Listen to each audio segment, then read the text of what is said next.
What's up, Thrashers, and welcome back once again to the Thrash Maniac 99 YouTube channel, and I am back with yet another album review, and today I am talking about the latest offering from Swedish death metal band Wombbath, Beyond the Abyss. This also came out on March 14th, this time on Pulverized Records, and this is the band's 7th studio full-length overall, and 6th since 2015 when they came back. They had their debut back in '93, and took a long break, and now they're back and been pumping out releases rather consistently. Now, full disclosure, I've not listened to Wombbath up until listening to this album, so I figured, Swedish death metal, I'm expected to hear probably that grisly HM2 buzzsaw tone, and, well, my questions were answered right away with the opening track, Words Unspoken. Well, after the intro, and then it goes into Words Unspoken, immediately big, grisly HM2 tone, but it's a lot more dirty sounding, and all of a sudden it even takes a turn into like more of a melodic sound with the riffs, and then it gets really grisly and very punky. So they definitely have that aspect of the Swedish death metal sound there, and that's a little bit of that like crusty, punky D-beat stuff. But then it goes into like this sinister melody and groove before you get those classic death metal blast beats and tremolos, and even some acoustic guitars show up towards the end. So that's going to be a big thing with this album. There's a lot of these like sneaky parts that get peppered in on a lot of these tracks.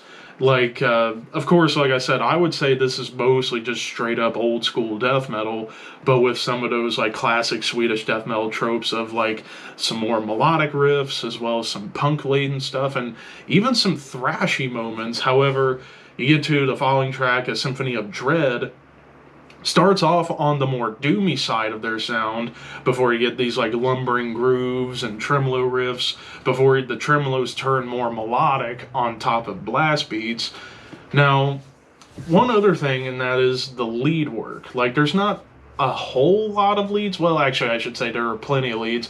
Really, the only tracks that did not have any leads were Words Unspoken, Faces of Tragedy, and Consumed by Fire. Like, those were the only tracks that didn't have leads. Every other track has a lead, but they kind of go for a lot of different types of leads. Like, there's more straight up lead melodies, there's some shred, there's some harmonized solos going on too. Like, I would say the big standout leads for me would be in the tracks Malevolent and The Damned and the Slain, because both of those songs, when it came to the solos, had more harmony to them, which I thought was really, really cool. Now, Discord of Doom, on the other hand, that lead is more of like those big, like, Slayer-esque squealy dive bombs. And speaking of Discord of Doom, this one, it kind of goes for a combination of old school death metal with a little hint of black metal to it. Like, it's got this tremolo and double time groove that almost feels like a Swedish bolt thrower. But then you get blasts and tremolo riffs that almost remind me of blackened death metal a little bit, because they're a little bit more higher end. Even high-end tremolos show up on Faces of Tragedy, though I wouldn't say that was a black metal tremolo. I would say that was perhaps more melodic death metal tremolos. Beyond the Abyss, this one, I actually like the tremolo riffs that show up here, especially at the beginning where they sound cosmic, but then you get a cool bass groove on top, and then it turns into more of that like crusty, punky D-beat stomp before you get more tremolos and blasts and some like almost hardcore grooves. Malevolent, this track in particular definitely kind of reminds me a lot of Bloodbath. Like, the opening tremolo and groove definitely makes me think of something Bloodbath would have done. And then it just lumbers along. There's even some somber melodies that pop up here and there, even a breakdown, which is really awesome. But the solo section here, like I talked about earlier, it's on top of a more thrash rhythm. And starting with this track on, for the most part, you get more thrash moments rather than punk-laden stuff, which I think that's what made this album in the second half improve over the first half, where the first half was cool, but I definitely wanted to hear more thrashy-oriented stuff, which thankfully we get that on pretty much almost every track on the second half, minus Consumed by Fire. the Faces of Tragedy, you get this like real gritty, nasty tremolo and blast. Though the melodies that pop up at the same time are a little bit strange, but you do get plenty of chug and groove. It's gnarly riffs all over the place. Deep Hunger, you get this like cool opening with bells and guitar melodies, and before it lumbers along, before it turns into thrashy death metal, but it's also technical. Like there's some more technical guitars. The Damned and the Slain, bringing in some of those classic triplet chugs and tremolos together. It's awesome, and of course it lumbers with a lead harmony on top.